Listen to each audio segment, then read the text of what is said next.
ಹೌದು ಕಣೆ ಉಷಾ, ನಾವು ಹುಡುಗಿಯರೇ ಏನೇನೋ ಒಟಗುಟ್ಟಿದರೂ ಹೇಳಬೇಕಾದ್ದನ್ನು ಹೇಳದೆ, ಏನೇನೋ ಒಟಗುಟ್ಟಿದರೂ ಹೇಳಬೇಕಾದ್ದನ್ನು ಹೇಳದೆ ಏನೇನೆಲ್ಲ ಅನುಭವಿಸಿ ಸಾಯುತ್ತೇವೆ.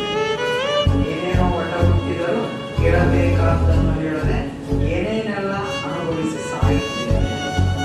ಚುಮ್ಮೆನಿಸುವ ಆಲೋಚನೆಗಳನ್ನೆಲ್ಲ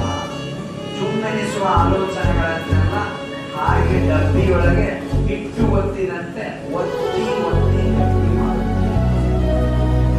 ಹೇಳಲೇಬೇಕು ಎನಿಸಿದ್ದನ್ನು ಹೇಳ ಹೋಗಿ ಹೆದರಿ ಏನೇನೋ ತೊಡಲುತ್ತೇವೆ. ಹೇಳಲೇಬೇಕು ಎನಿಸಿದ್ದನ್ನು ಹೇಳ ಹೋಗಿ ಹೆದರಿ ಏನೇನೋ ತೊಡಲುತ್ತೇವೆ. ಐ ಲವ್ ಯು ಅಂತ ಹೇಳಲು ಕಷ್ಟಪಟ್ಟು ಬೇರೆ ಏನೇನೋ ದಾರಿ ಹುಡುಕಿ ಸಂದೇಶ ಮುಟ್ಟಿಸಲು ಹೆಣಗುತ್ತೇವೆ.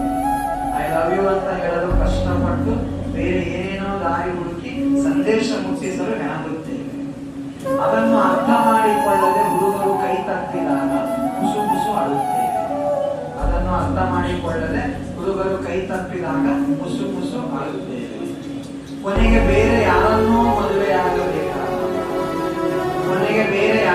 ಮದುವೆಯಾಗಬೇಕಾದಾಗ ನಾವೇ ದುರಂತ ನಾಯಕಿಯರೆಂದು ಧರಿಸಿ ಎಲ್ಲರ ಅನುಕಂಪ ಬಯಸುತ್ತೇವೆ. ಕೊನೆಗೆ ಬೇರೆ ಯಾರನ್ನೋ ಮದುವೆಯಾಗಬೇಕಾದಾಗ ನಾವೇ ದುರಂತ ನಾಯಕಿಯರೆಂದು ಧರಿಸಿ ಎಲ್ಲರ ಅನುಕಂಪ ಬಯಸುತ್ತೇವೆ. ಗಂಡನಲ್ಲಿ ಅವನನ್ನು ಹುಡುಕುತ್ತೇವೆ. ಗಂಡನಿಗೆ ಮಾತ್ರ ಅದರ ಸುಳಿವು ಸಿಗದಂತೆ. ಗಂಡನಲ್ಲಿ ಅವನನ್ನು ಹುಡುಕುತ್ತೇವೆ, ಗಂಡನಿಗೆ ಮಾತ್ರ ಅದರ ಸುಳಿವು ಸಿಗದಂತೆ ಅನಿಸುತ್ತೇವೆ. ಅಷ್ಟರಲ್ಲಿ ಒತ್ತಿಟ್ಟ ಭಾವನೆಗಳೆಲ್ಲ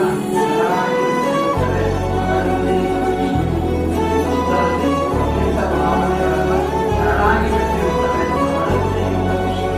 4 ವರ್ಷಗಳಲ್ಲಿ ವಿಪರೀತ ದಪ್ಪವಾಗಿ ಕೈಗೊಂದು ಕಾಲಿಗೊಂದು ಮಕ್ಕಳಾಗಿ ಏದಿಸಿರು ಬಿಡುತ್ತಾ ತರಕಾರಿ ಕೊಳ್ಳುವಾಗ ಅವನು ಸಿಗುತ್ತಾನೆ. 4 ವರ್ಷಗಳಲ್ಲಿ ವಿಪರೀತ ದಪ್ಪವಾಗಿ ಕೈಗೊಂದು ಕಾಲಿಗೊಂದು ಮಕ್ಕಳಾಗಿ ಏದಿಸಿರು ಬಿಡುತ್ತಾ ತರಕಾರಿ ಕೊಳ್ಳುವಾಗ ಅವನು ಸಿಗುತ್ತಾನೆ. ನಮ್ಮ ಇಂದಿನ ಅವಸ್ಥೆಗೆ ಇವನೇ ಕಾರಣ